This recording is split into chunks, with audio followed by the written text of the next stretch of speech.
Nádasi László zűrzavaros család című kabaréjával folytatjuk. Mici, Maca és Teca 3 hölgy üldögél a zsárbóban.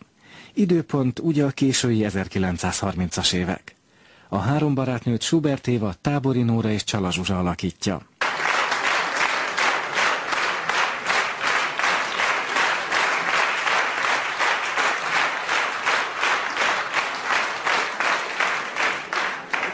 Meséljetek, gyerekek, na? Mi történt veletek? Mióta is nem találkoztunk? 3 éve? De előbb te mesélj, mi van a férjeddel? Még mindig annyit veszekedtek? Az újságban olvastam, hogy Kanadában tart előadásokat az egyetemeken. Ó, te az újságból tudod meg, hogy mit csinál a férjed. Tehát már több mint 2 éve elváltunk. És természetesen újra férjhez mentem. És milyen az új férjed? Remek ember. Van már egy tündéri kis unokám is. Véletlenül van nálam néhány fénykép róla. Gyönyörű kis baba. Ugye? Meg kell zabálni, igen, de hát hogy lehet neked unokád? Amikor 3 évvel ezelőtt még gyermeked sem volt. No, ez rém egyszerű. Amikor újra férjhez mentem, 33 éves voltam. A párom 41 éves özvegyember, akinek volt egy 19 éves leánya.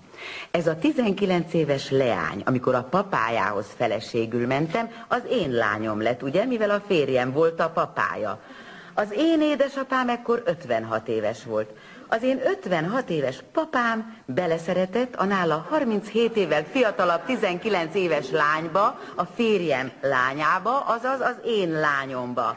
A 19 éves lány, mint ahogy ez manapság divat, fütyült a korkülönbségre, és feleségül ment a papámhoz. Tehát a te papád elvette a te lányodat. Igen. És 3 hete megszületett a kisfiú, az én aranyos kis unokám. Várj csak, Mici. Ez a kisfiú nem az unokád, hanem a testvéred. Hogy a testvérem? Úgy, hogy a te papád az ő papája, azaz azon papátok van, már pedig ha az ő papája a te papád is, akkor ő nem az unokád, hanem a testvéred. Hát világos, nem? Hogy mondtad? Hogy az ő papája az én papá... Te neked igazad van. Hát tényleg ő a testvér. Na hát, de érdekes, erre nem is gondoltunk. Hogy lehet erre nem gondolni? De én nem is tudom. Mi abban a hiszemben voltunk, hogy az unokám. Mint ahogy az is. Hát persze, hát ha a lányom gyermeke, akkor az unokám. De ha a papám a papája, akkor a testvérem. Jaj, de jó, az unokám a testvére. Hát, mert a papa... Hát...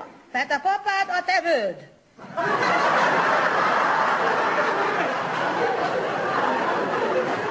Ki a vőm? A papád. Mi a papám a vőm? Igen, mert a lányodnak a férje. A lányod férje a vőd, még akkor is, ha a papád. És te vagy az anyósa. Ne őrítsetek meg, kinek vagyok az anyósa? A saját papádnak.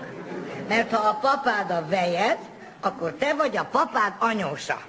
Szenték, a papám anyósa. Az unokám testvére. Mit szól ez majd a lányom? A lányom, aki a saját férjének az unokája. Mi?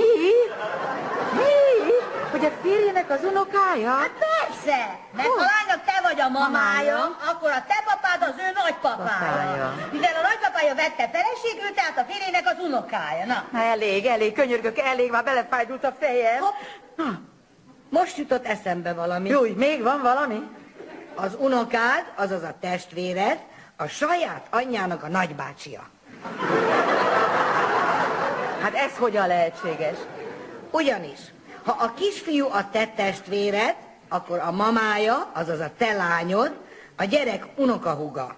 Azaz a gyereke a nagybácsia, mert az apjának a testvére. Ezt nem bírom tovább. Hát én már nem is tudom, hogy kikinek a kicsodája. De én tudom, várjál. A kisfiú a saját apjának a dédunokája, azaz a papája a dédapja. Na, Mit beszélsz? Hát hogy lehet a papája a dédapja? figyelj csak, ha te vagy a gyerek nagyanyja, akkor a te papád az ő dédpapája, azaz dédunokája nagyanyja papájának, azaz a saját apjának. Hát ez csak egyszerű, nem? Júj, ha ezt az összevisszaságot a nagyapja megtudja. A nagyapja... Úgy érted, hogy a te férjed? Igen, ha a kisfiú a lányának a gyermeke, akkor ő a gyerek nagyapja. És a sógora. Micsoda? Kinek a sógora? A te férjed. Azaz a gyermek nagyapja, az a gyerek sógora. Mert ha a gyerek a te testvéred, akkor a te férjed a testvéred sógora, tehát a nagypapa a saját unokájának a sógora. Hűs. Jaj, nézze, magvaljok. Orvos, Micsikém, Istenét, mi történt veled? Mi bajod van? Idd meg ezt a kis konyakot. rájöttem valamire, valami borzasztó dologra. Mire? Mi történt? Figyeljetek jól. A lányom feleségül ment a papámhoz. Ezáltal a lányom lett a mamám. És mivel én vagyok a mamám mamája, jó Istenem, én vagyok a saját nagyanyám.